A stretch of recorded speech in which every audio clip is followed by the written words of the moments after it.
dikaruniai oleh Allah Subhanahu wa taala untuk bisa hadir bersama di tempat yang mulia ini untuk melakukan kegiatan taqarrub kita kepada Allah Subhanahu wa taala.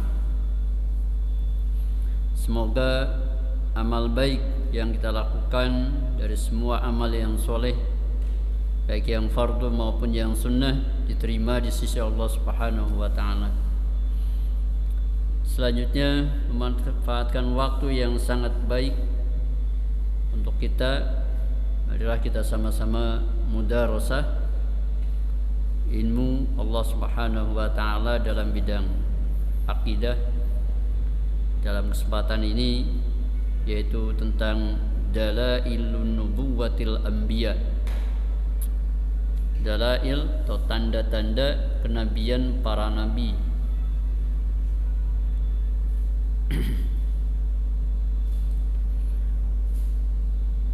Dalailun nubuwah atau tanda-tanda kenabian para nabi itu banyak dan beragam. Bukan hanya satu macam saja, meskipun sebagian berpandangan bahwa hanya satu macam. Di antara dalailun nubuwah adalah pengakuan dari seorang nabi yang disebut asdaqus shadiqin. Karena pengakuan tentang kenabian itu ada dua kemungkinan, diucapkan, diakui oleh orang yang paling jujur atau oleh orang paling dusta. Tinggal nanti mana yang benar-benar nabi dan yang bukan. Asdaqus shadiqin atau akdzabul kadzibin. Kalau asdaqus shadiqin, orang yang paling jujur di antara orang yang jujur, mendeklarasikan atau mengaku dirinya sebagai nabi. Dan para rasul itu seperti itu. Sebelum adanya tanda-tanda yang lain, maka rasul itu menyampaikan kepada umat, menyampaikan bahwa dirinya adalah seorang rasul. Nabi Nuh menyampaikan, inni lakum rasulun amin fattaqullaha wa ati'un. Demikian juga Nabi Hud, Nabi Saleh, diawali dengan inni lakum rasulun amin, sehingga aku adalah seorang rasul yang diutus pada kalian. Dan Rasulullah sallallahu alaihi wasallam yang pertama kali disampaikan adalah inni lakum nadhirun baina yaday azabin syadid.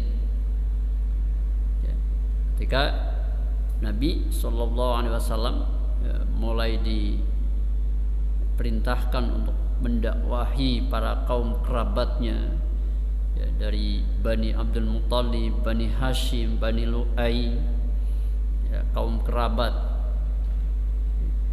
Kemudian dikumpulkan, mereka kumpul di Bukit Sofa, Bukit Sofa. Kalau dulu Sofa itu benar-benar terasa bukit, tinggi, bukit yang tinggi. Kalau sekarang kan nggak terasa karena sudah dimodifikasi sofanya.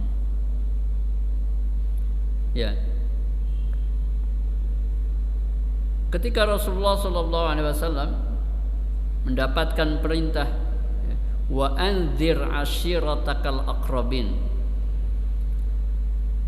dan berilah peringatan kepada kaum kerabatmu yang dekat. Kaum kerabat, itu kerabat Rasulullah SAW. Lalu dikumpulkanlah di Bukit Sofa itu, dan mereka hadir. Yang nggak hadir ngirim utusan.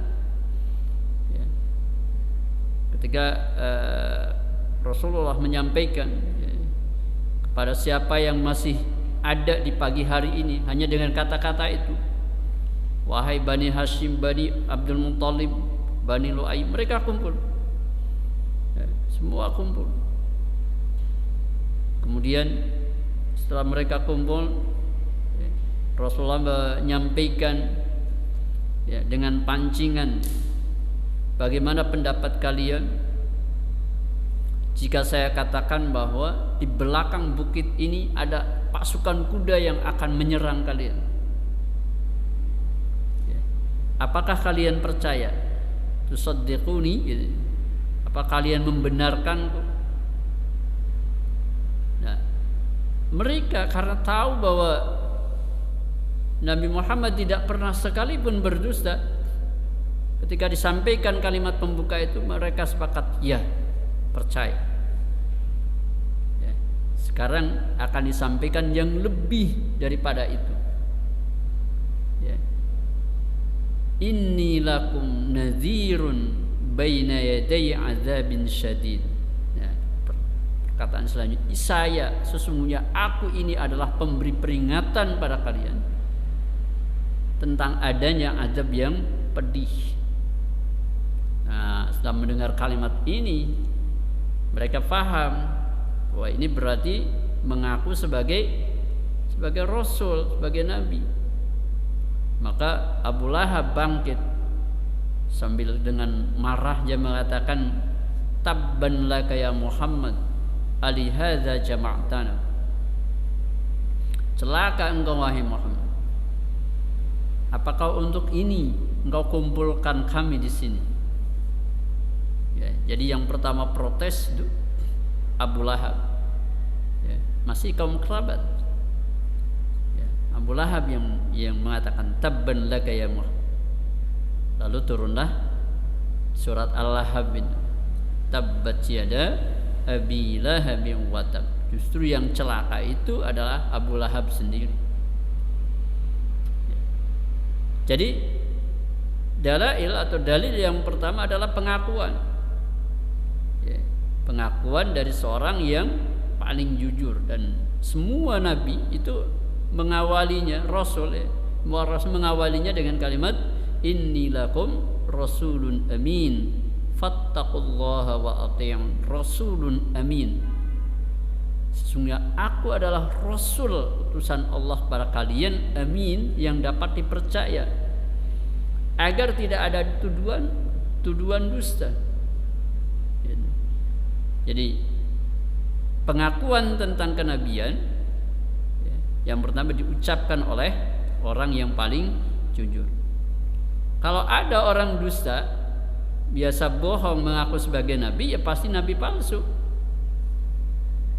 Ya, nabi palsu.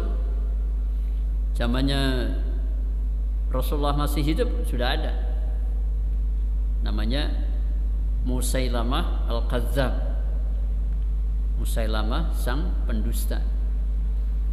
Ya, kemudian Tulaihah, nama-nama orang yang mengaku sebagai nabi. Nama-nama orang yang mengaku dirinya mendapatkan wahyu, ternyata hanya gubahan sendiri saja. Ya, tapi kaumnya itu ya ada yang ikut aja, karena hanya fanatik kesukuan. Seperti Musailamah itu dari Bani Hanafiyah. Ya, di sebelah selatan, atau sekarang Najd, ya. Dulu itu di Najd, munculnya dari situ karena kaumnya di situ, ya, bagian selatannya. Nah, dulu ketika Rasulullah SAW masih ada, ini Musailamah sudah muncul dan mengaku pada kaumnya sebagai nabi, sebagai rasul yang mendapatkan wahyu seperti, ya, yang juga diwahyukan pada Nabi Muhammad SAW. Tapi sebenarnya kaumnya juga mengetahui, kaumnya tahu kalau Musailamah bohong. Kan nggak mungkin wahyu seperti ini. Ya. Jadi Musailamah itu hanya membuat gubahan syair atau prosa yang mirip sajaknya itu. Ada sajak, ya, sajak itu huruf akhirnya sama. Kalau misalnya di surat Al-Kautsar, ya, inna a'tainakal kautsar fasalli li rabbika wanhar inna syani'aka huwal abtar. Maka Musailamah bikin lagi, inna a'tainakal jawahir fasalli li rabbika wajahir inna syani'aka huwal khasir. Ya, dia pikir pokoknya akhirannya R semua. Ya, itu yang namanya sajak. Ya, as-sajak, sajak. Bahasa Indonesianya sajak gitu ya. A semua, I semua itu. Padahal Al-Qur'an bukan sajak. Ya. Dari segi bahasa jauh sekali antara surat Al-Kautsar yang merupakan wahyu dengan gubahan Musailamah. Dan kaumnya tak tahu mengakui bahwa Musailamah itu dusta. Tapi karena fanatik kekauman, ya, fanatik kesukuan, ya, kaumnya itu mengatakan, kami tahu bahwa Musailamah dusta dan Muhammad itu yang benar sebagai Rasul, ya.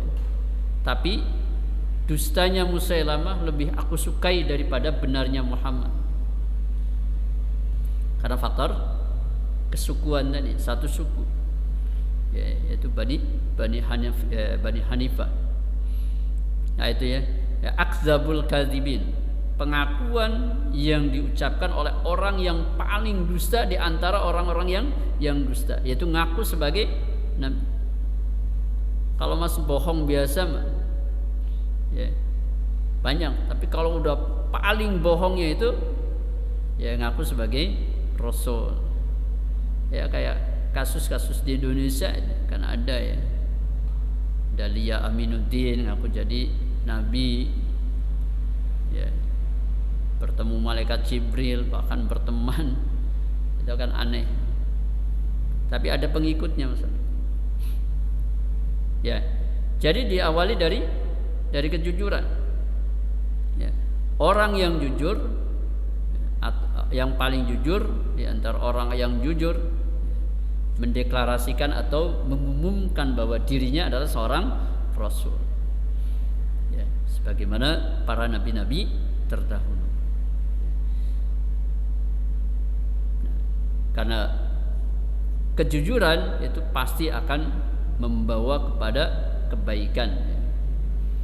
Dalam hadis sahihain dari Nabi sallallahu alaihi wasallam, annahu qala alaikum bisidqi fa inna sidqa yahdi ilal bir wa innal birra yahdi ilal jannah wa ma yazalu ar-rajulu yasduqu wa yataharra as-sidq hatta yuktaba 'indallahi siddiqa.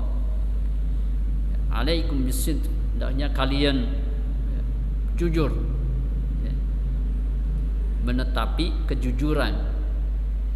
Kenapa? Fa inna sidqa yahdi ilal bir, karena kejujuran itu menunjukkan atau mengantarkan pada kebaikan atau perbuatan baik. Tidak mungkin orang jujur berbuat yang tidak baik, berbuat buruk, itu gak mungkin. Wa innal birra yahdi ilal jannah, dan perbuatan baik itu akan mengantarkannya kepada al-jannah, pada surga. Wa ma yazalu ar-rajulu yasduqu wa yataharra as-sidq, dan seorang yang tetap bersikap atau berperilaku jujur dan terus berusaha untuk jujur, hatta yuktaba 'indallahi siddiqa, sehingga dia tercatat di sisi Allah sebagai orang yang jujur, maka dia akan selalu jujur. Jadi kejujuran itu ya harus dilatih. Bukan bisa serta-merta jadi orang jujur. Dilatih menjadi orang yang jujur. Kalau sudah terbiasa jujur sampai nanti menjadi stempelnya, dia selalu akan berlaku jujur itu. Kebalikannya, wa iyyakum wal kadzib, jauhilah oleh kalian itu dusta. fa innal kadhiba yahdi ilal fujur, karena sungguhnya kedustaan itu mengantarkan pada perbuatan jahat. Fujur, perbuatan yang buruk. Wa innal fujura yahdi ilan nar, dan perbuatan jahat itu mengantarkan seorang pada neraka. Wa ma yazalu rajulu yakdzibu wa yataharral kadzib, dan seorang yang terus atau tetap dalam kedustaan dan dia selalu berdusta, hatta yuktaba indallahi kadzdzaba, sehingga dicatat di sisi Allah sebagai sang pendusta. Makanya orang bohong pun juga dilatih menjadi bohong itu. Awalnya bohong sekali, ya sukses, bohong yang kedua kali.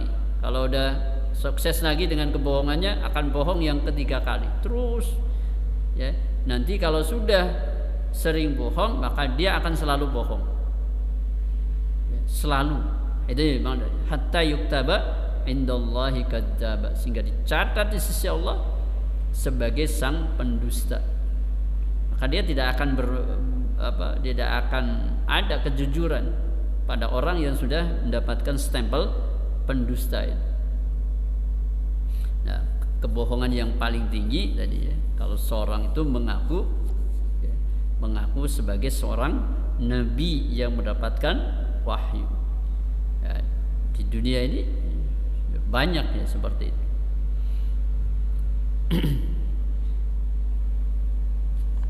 Nah, tanda kenabian yang lainnya adalah adanya al-mu'jizat. Annal mu'jizat dalilun sahih. Mu'jizat, ya, sebagai tanda kenabian untuk memperkuat, ya, memperkuat pengakuannya sebagai nabi atau sebagai rasul, karena akan menghadapi kaum yang beraneka macam itu. Makanya biasa mu'jizat itu yang mengalahkan apa yang menjadi tren pada saat itu. Mengalahkan, istilah mu'jiz yaitu mengalahkan, ya, mu'jizat, ya, mengalahkan, tidak bisa ditandingi dengan yang lainnya, ya. Mu'jizat ini merupakan khawariqul 'adah, sesuatu kejadian di luar kebiasaan, tapi yang Allah berikan ini kepada para nabi, ya, untuk memperkuat kenabian, ya, agar masyarakatnya, agar kaumnya itu percaya bahwa dia benar-benar nabi, ya. Ya, diantaranya kan mukjizat Nabi Musa. Pada masa Nabi Musa itu kan trennya tren sihir. Fir'aun itu dikelilingi oleh para tukang sihir sebagai tim penasehatnya, ya, tukang sihir, ya. Makanya ketika awal mula, ya, tanding, jadi dilakukan pertandingan, ya, antara Musa dengan Raja Fir'aun. Ya, Fir'aun kan mengaku dirinya bukan hanya seorang nabi tapi Tuhan, kan? Ya, Fir'aun itu mengaku, ya, di hadapan masyarakat, di hadapan rakyatnya mengatakan faqala ana rabbukumul a'la, akulah Tuhan kalian yang maha tinggi, ya. Kemudian ada orang yang dahulu menjadi anak asuhnya mengaku sebagai rasul, maka Fir'aun ini, ya, mengajak tanding siapa yang benar. Tapi karena dasarnya memang tidak percaya, tetap aja tidak percaya. Tapi dijalani, ya. Nabi Musa pun kemudian menyanggupi, oke, tanding, sepakati waktunya, ya. Nah, waktu yang disepakati adalah hari libur. mau'idnya, waktu tandingnya adalah hari libur. Diambillah hari raya pada masanya, hari raya Mesir ya. Hari raya, cuma kalau hari raya kan orang libur semua, banyak di rumah ya. Itulah waktu untuk tanding. Maka Fir'aun pun segera mengumpulkan saharah itu para tukang sihir, bentuk jamak dari sahir adalah saharah. Para tukang sihir dikumpulkan seluruh penjuru negeri ya, mereka dijanjikan untuk mendapatkan imbalan yang tinggi kalau menang. Dan itu permintaan dari para tukang sihir ya. Apa yang saya dapatkan kalau menang? Kata Fir'aun, minal muqarrabin, kalian termasuk orang dekat kami, orang dekat ya, orang dekat istana. Akhirnya waktu yang sudah dijanjikan itu tiba ya. Mereka sudah siap datang dari berbagai penjuru. Lalu dimulailah ya, kata mereka, wahai Musa, siapa yang dahulu akan melemparkan? Kata Nabi Musa, lemparkan. Maka tukang-tukang sihir ini melemparkan tali-tali yang sudah dipotong-potongin ya, jadilah ular, banyak sekali ular. Sebagai manusia, Nabi Musa ada rasa kekhawatiran karena belum tahu harus berbuat apa. Nabi Musa belum tahu menghadapi sihir ini bagaimana. Ya. Nah, pada saat kondisi yang darurat seperti itu, maka barulah Allah perintahkan kepada Nabi Musa untuk melemparkan tongkatnya. Fa'alqi 'asaka fa idza hiya su'banun mubin, maka lemparkanlah tongkatmu. Maka tiba-tiba tongkat Nabi Musa itu menjadi su'ban. Su'ban itu ular yang besar ya, ular yang besar. Maka ular-ular yang kecil itu kalah semuanya, habis ya, dilahap semuanya ya. Nah, ini namanya mukjizat, mengalahkan yang menjadi tren ketiga itu ya. Trennya ada tren sihir. Sedangkan tongkat Nabi Musa bukan tongkat sihir ya. Dan Nabi Musa pun tidak tahu apa yang harus dilakukan sebelum adanya perintah ya, sebelum adanya perintah. Dan kejadian itu hanya satu kali, bukan setiap saat dilempar jadi ular, enggak ya, hanya satu kali itu saja. Karena untuk membuktikan tadi kenabian, maka kaum Bani Israel itu percaya. Yang tadinya oleh Fir'aun dipaksa untuk mengakui Fir'aun sebagai Tuhan, maka mereka beralih. Inilah strateginya ya, strategi dakwah Nabi Musa alaihi salatu wassalam ya. Kenapa memilih hari libur ya? Kalau hari libur banyak orang, banyak yang nonton, sehingga banyak yang menyaksikan siapa yang benar sesungguhnya. Dan itu ternyata berdampak sangat luar biasa. Para tukang sihir itu mengakui kekalahannya, lalu mereka sujud ya, sujud tersungkur. Lalu mereka pun ya, insaf dan menyatakan beriman kepada Allah, beriman kepada Nabi Musa. Para tukang sihirnya itu ya. Sehingga Fir'aun pun tambah marah lagi ya. Kenapa kalian percaya pada Musa sebelum mendapatkan izin dari saya ya. Jadi tukang-tukang sihir itu ya, kemudian tersungkur dan mengakui kekalahannya, lalu beriman pada Allah dan kepada Nabi Musa. Demikian juga orang-orang yang menyaksikan. Nah, ini mukjizat ya. Mukjizat sebagai dalail an-nubuwah, dalil tentang kenabian untuk memperkuat pengakuannya sebagai nabi di hadapan kaumnya. Makanya biasanya ya, mengikuti tren. Ya, tren pada masa Nabi Isa itu kedokteran, pengobatan penyakit, gitu, pengobatan. Maka Allah berikan mukjizat Nabi Isa itu diantaranya aja menyembuhkan orang yang sakit, ya, menyembuhkan. Ketika diutusnya Nabi Muhammad SAW, tren ketika itu adalah kegemaran bangsa Arab dengan bahasa yang indah, bahasa Arab yang indah. Mereka membuat syair, ya, karya-karya sastra, baik dalam bentuk syair maupun dalam bentuk prosa, ya, prosa, ya, gubahan-gubahan bahasa yang indah. Di antara i'jazul Quran itu, di antara, ya, bukan berarti Al-Quran itu semuanya hanya untuk menandingi.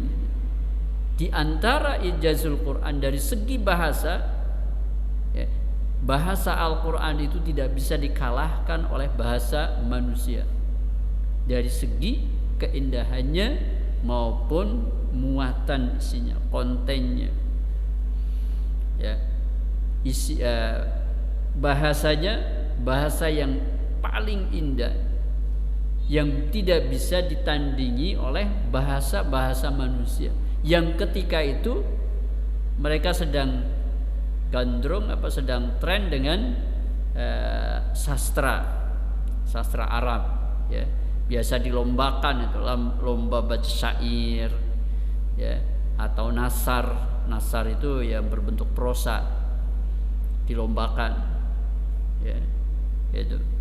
Maka ketika turun Al-Quran, ya, bagi yang beriman tentu, ya, beralih dari menghafalkan syair-syair berbahasa Arab, beralih pada perhatiannya dengan menghafalkan Al-Quran.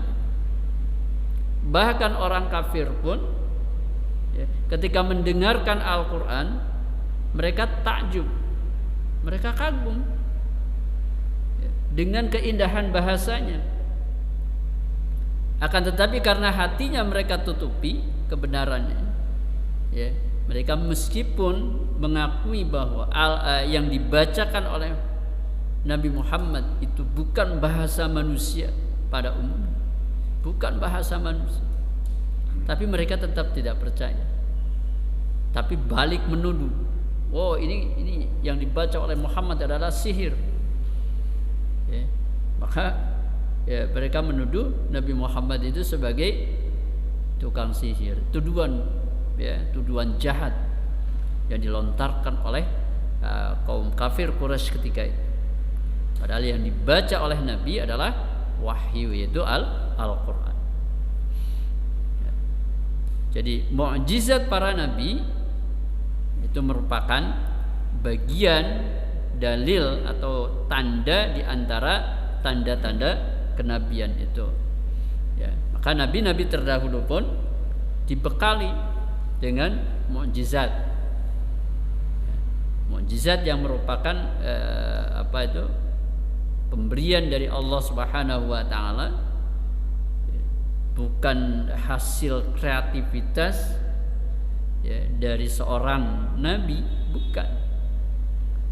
Tapi ketika ada tantangan, ya, ada tantangan dari kaumnya, bahkan mereka berjanji kalau tantangannya berhasil maka akan beriman. Ini kan, ya, sesuatu yang berat sekali. Tantangan dari kaumnya Nabi Soleh itu apa? Nabi Soleh, ya. Nabi Soleh itu ditantang oleh kaumnya, saya akan percaya kalau engkau bisa mengeluarkan onta betina dari batu besar ini. Aneh permintaannya. Kalau bisa saya percaya. Ya. Kemudian dibuatlah perjanjian. Ya, dibuat perjanjian. kalau tidak percaya atau tidak beriman maka akan terjadi sesuatu. Ya. Maka Nabi Soleh pun kemudian berdoa kepada Allah, berdoa, ya. Berdoa agar supaya apa? Ya.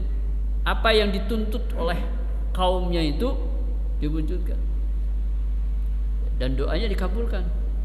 Ya. Setelah berdoa seketika batu besar itu membelah, ya, membelah. Keluarlah onta, ya, onta, ya, yang sedang bunting, ya, onta betina. Nah, pesan Nabi Soleh kepada kaumnya, ini onta milik Allah, jangan diganggu, ya, jangan diganggu. Ini minuman sehari untuk onta, sehari untuk kalian. Jadi minumannya, air yang untuk minum itu gantian, sehari-sehari, jangan diganggu ontanya, ya. Nah, di antara mereka ada yang nurut, ya, ada yang kemudian apa itu membangkang, bukan diganggu lagi, ontanya disembelih, ya.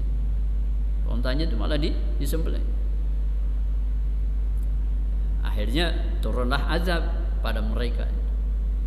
Ya. Jadi ketika ada tantangan, maka Allah Subhanahu wa taala berikan mukjizat. Ya. Tantangan ketika Nabi Ibrahim alaihi salatu wassalam, ya, ketika selesai, ya, menghancurkan berhala-berhala, ya kan, kemudian disidang. Lalu diberi hukuman apa?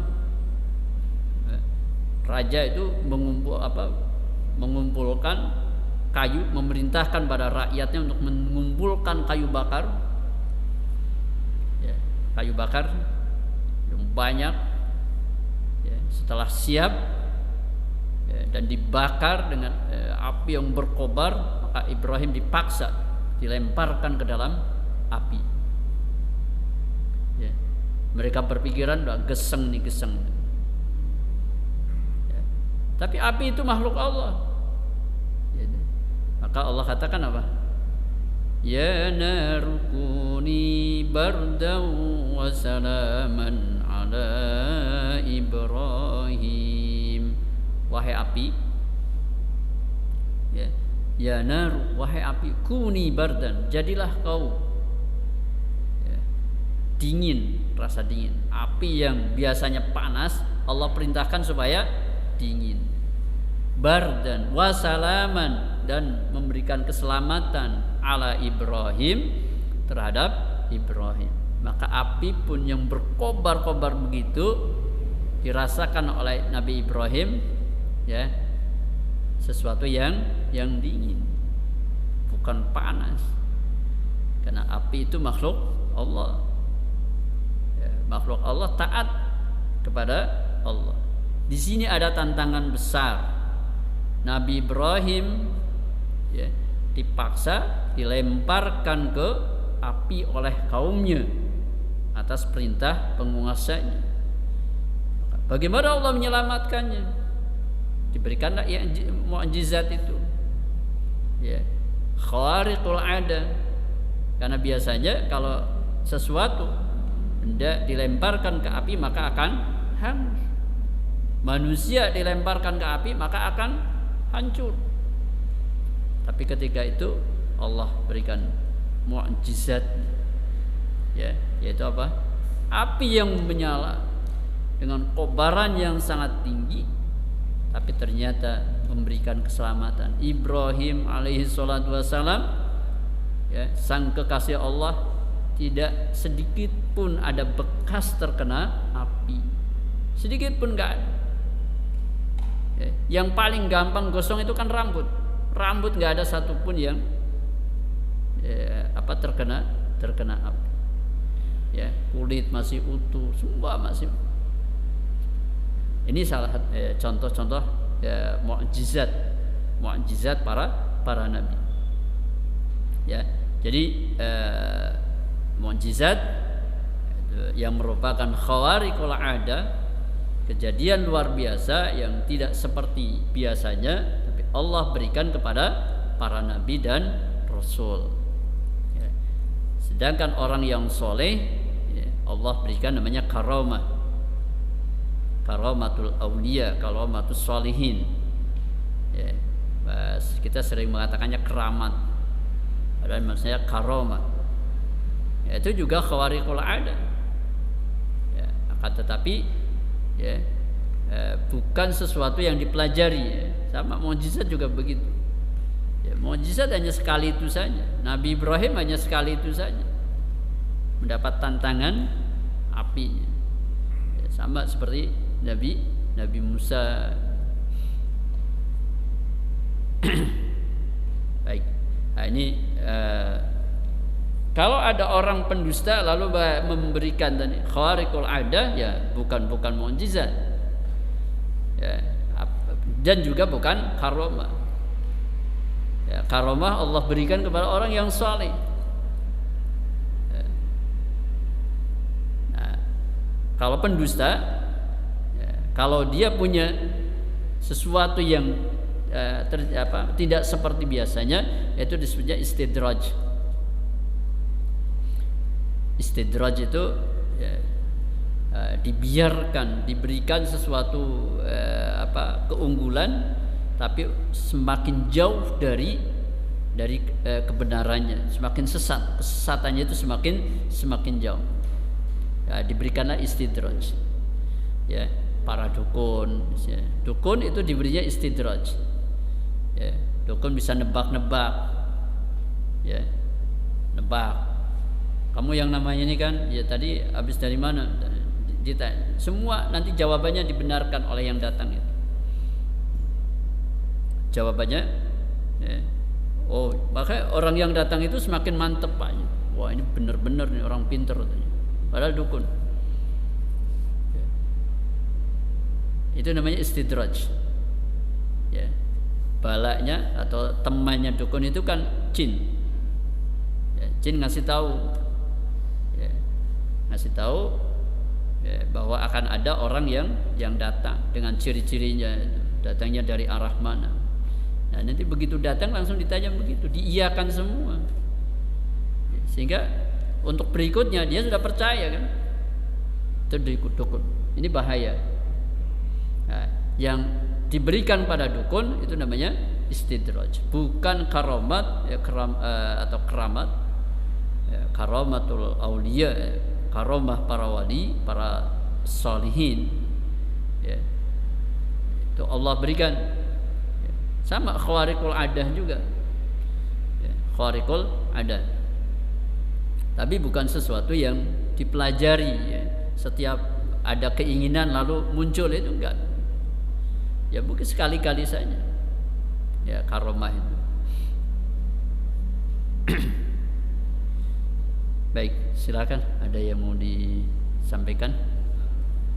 Mana? Ya, monggo Pak Haji.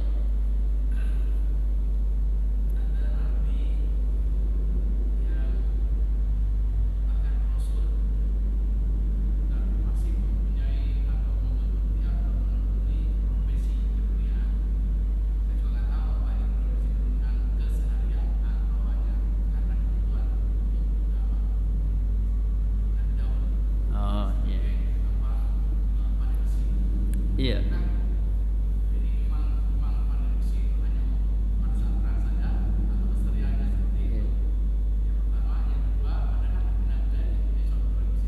Iya. Ya, para nabi, ya, Nabiullah Daud alaihi salatu wassalam, ya, akala min amaliyadihi, dalam hadis kan disebut itu, makan dari hasil kerja tangannya, ya, dari hasil kerjanya. Para nabi itu bekerja, ya, para nabi untuk menghidupi dirinya itu bekerja, ya, berusaha, ada ma'isyah yang dia miliki. Karena dalam setiap dakwahnya itu setelah mengatakan inni lakum rasulun amin fattaqullaha ati'un, berikutnya la as'alukum alaihi ajra. Aku tidak meminta bayaran pada kalian. Itu para nabi. Jadi untuk menghindari anggapan dari kaumnya bahwa dakwahnya itu untuk memperkaya diri, dakwahnya itu untuk mencari makan, ya, maka para nabi itu sudah mengatakan la as'alukum alaihi ajra. Terus dari mana dia makan? Min amaliyadihi, dari kerja tangannya. Maka diantaranya jadi Nabi Daud yang paling terkenal adalah keunggulannya yang dimiliki adalah melunturkan besi, membuat baju besi. Dan baju besi ini dijual. Hasil penjualannya untuk ya itu makan itu. Ya, untuk kehidupannya diantaranya itu. Ya. Jadi para nabi dan para rasul itu sama. Selalu mengatakan inni la as'alukum alaihi ajra. Ya, di surat Yasin juga disebutkan ittabi'u man la yas'alukum ajran wa hum muhtadun. Ikutilah seruan orang yang tidak meminta bayaran kepadamu. Kalimatnya meminta bayaran, tarif, ya, narif. Jadi narif itu nggak boleh. Sekian itu nggak boleh. Ya. La as'aluka ittabi'u man la yas'alukum ajra wa hum muhtadun. Ajra di sini artinya upah. Ya, upah atas dakwahnya. Ya, dengan tarif. Ya, itu artinya meminta itu dengan tarif. Beda dengan menerima. Ya. Menerima atau pemberian bisa berupa hadiah atau sedekah, kecuali kalau Nabi nggak menerima sedekah. Rasul hanya menerima hadiah. Ya. Nabi Muhammad SAW tidak menerima sedekah, tapi boleh atau menerima hadiah dari kaum, dari para sahabat. Itu hadiah boleh, ya, pemberian boleh, tapi minta itu nggak boleh. Apalagi nagih. Ya, saya kemarin belum dibayar. Ya, khutbah di sini. Ya khutbah aja. Khutbah itu ibadah. Mau dikasih amplop nggak dikasih amplop ibadah. Pahalanya ada pada Allah. Ya, kan suka ada di dunia ini. Kalau di sini kan nggak ada. Nagih itu pakai WA. Ya, suka ada yang mudah-mudahan tidak terjadi di sini. Ya. Begitu Pak ya. Wallahu a'lam bishawab. Baiklah hadirin jamaah rahimakumullah. Demikianlah isi pengajian kita pada malam hari ini. Semoga ada manfaat bagi kita semua. Ja'alanallahu wa iyyakum minal ladzina yastami'una al-qawla fayattabi'una ahsana. Allahumma arinal haqqa haqqan warzuqna ittiba'ah wa arinal batila batila warzuqna ijtinabah. اللهم انفعنا بما علمتنا وعلمنا ما ينفعنا وزدنا علما. ربنا لا تزغ قلوبنا بعد إذ هديتنا وهب لنا من لدنك رحمة إنك أنت الوهاب. ربنا آتنا في الدنيا حسنة وفي الآخرة حسنة وقنا عذاب النار. سبحان ربك رب العزة عما يصفون وسلام على المرسلين والحمد لله رب العالمين. بالله التوفيق والهداية. السلام عليكم ورحمة الله وبركاته.